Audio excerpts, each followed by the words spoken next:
Hello बच्चों, आज हम पढ़ेंगे 10th class chapter number 9 some applications of trigonometry. ठीक है। अब इसके अंदर हमें सबसे पहले ये पता होना चाहिए angle of inclination and elevation क्या होता है। ठीक है। ये जो हमारा होता है, एक बिल्डिंग होती है। ठीक है। बिल्डिंग हो या टावर हो, कुछ भी हो सकता है। उस बिल्डिंग के ऊपर देखते हैं हम, वहाँ पे कोई भी ऑब्जेक्ट हो या बिना ऑब्जेक्ट के भी हम कहीं भी देख सकते हैं। नीचे कोई भी मैन या कोई भी खड़ा हो, ऑब्जर्वर। ठीक है। कोई भी खड़ा हो उसको बोलेंगे observer.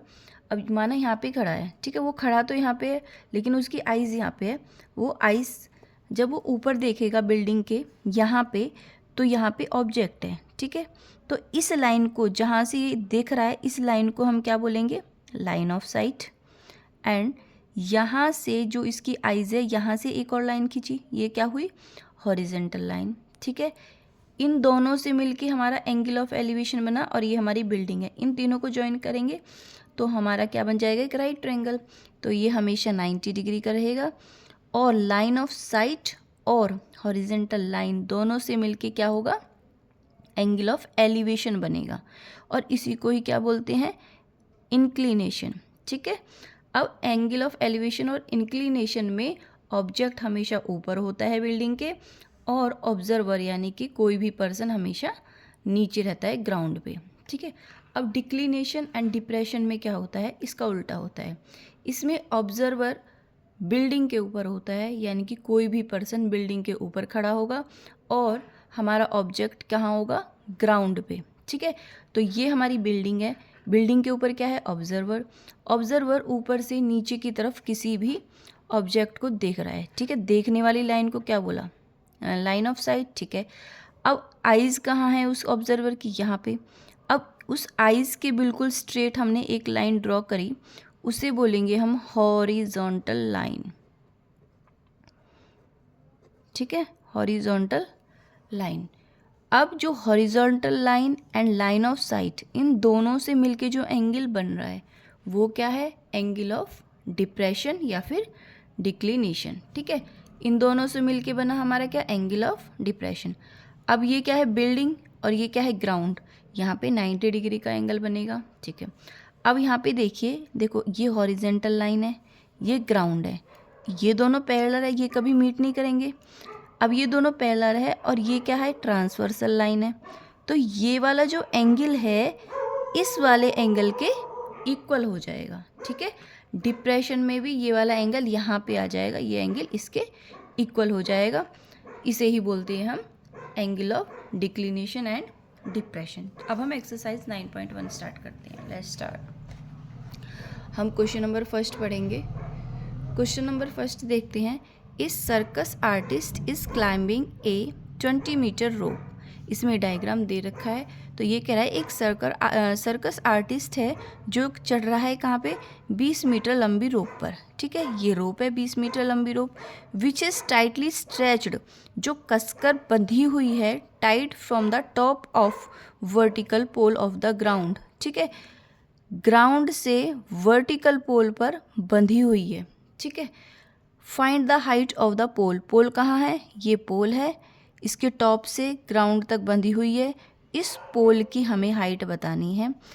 If the angle made by the rope with the ground, ये जो रोप है इससे ग्राउंड से एक एंगल बन रहा है, वो है 30 डिग्री का। ठीक है। अब इसमें हमें दिख रहा है ये एक राइट ट्रायंगल है। ठीक है। इस राइट ट्रायंगल में ये वाली साइड क्या है? हाइपोटेनियस। ये वाली साइड क्या है? बेस। एंड ये वाली क्या है? परपेंडिकुलर। ठीक है। अब हम इससे करते हैं क्वेश्चन। पहले हम इस डायग्राम को ड्रॉ कर लेते हैं। हमने डायग्राम ड्रॉ कर लिया। ठीक है। ये इसके नेम दे रखे हैं। ये 90 डिग्री एंगल है और यहाँ पे ये 30 डिग्री, और ये हमारी क्या दे रखी है? 20 मीटर। ओके, स्टार्ट करते हैं। अब इसमें हमको क्या फाइंड करना है? हमको फाइंड करना है ये पोल की लेंथ। ठीक है। अब हम आपको एक चीज़ बताते हैं।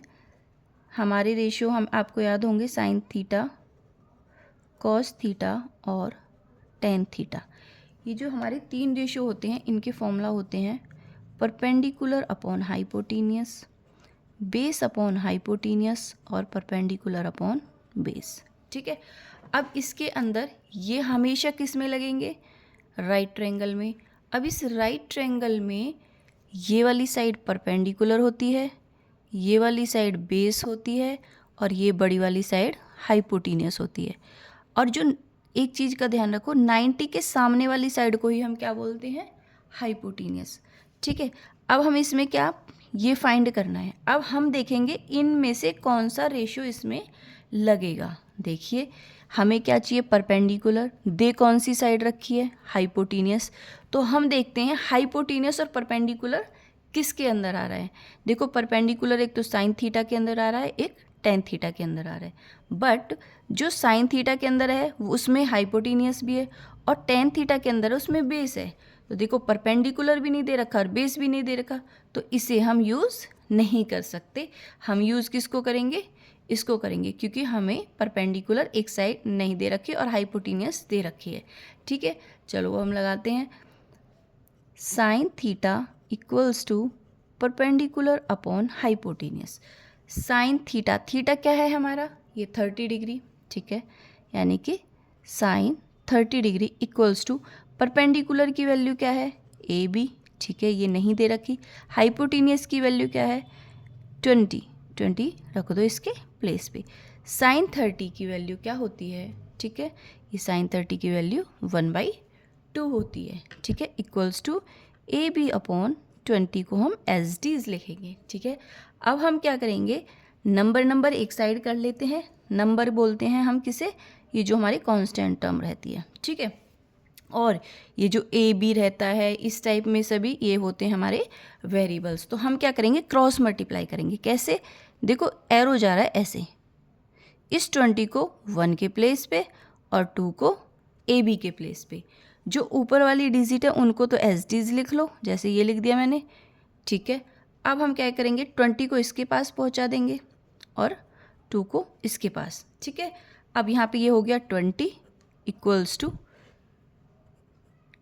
2ab। ओके, 2ab के बाद ये क्या है हमारा, ab के साथ मल्टीप्लाई में है 2। तो हम क्या करेंगे, 20 को एज इज यहीं पे लिखेंगे और इसके साथ ये मल्टीप्लाई में, तो इसके पास ये डिवाइड में चला जाएगा। अब इसको कट करेंगे, 2 1 जा और 0। तो AB की जो हमारी लेंथ आई पोल की वो क्या आ गई, 10। Thank you.